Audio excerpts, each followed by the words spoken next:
the great debate. Should video games be considered sports or simply games? With the X Games adding esports to its winter roster and ESPN adding esports to its coverage, it seems the world of gaming is no longer reserved to the confines of home.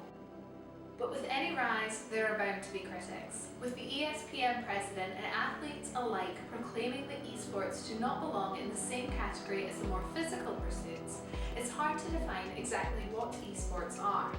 So what's the truth? It's time to investigate what makes esports a sport or simply a game.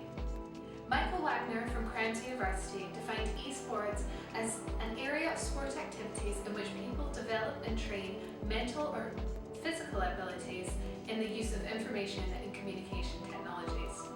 So what defines a sport?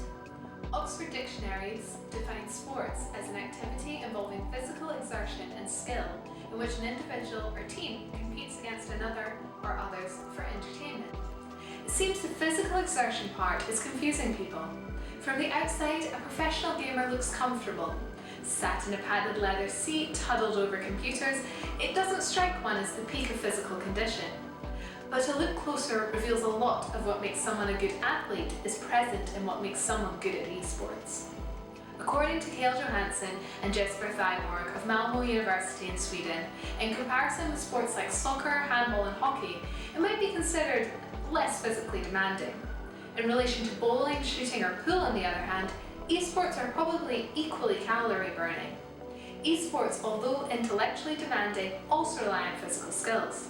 Whether that's in relation to the sheer amount of strategy used in games such as League of Legends that sees teams formulate plans to take the other team's base, or the quick reaction times needed to react to the enemy team's advances, the mind is constantly engaged.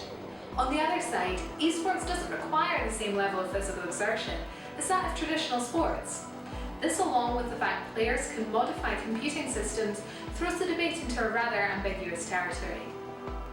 With the ESPN president defining esports as a competition rather than a sport, it seems even those invested in esports are confused.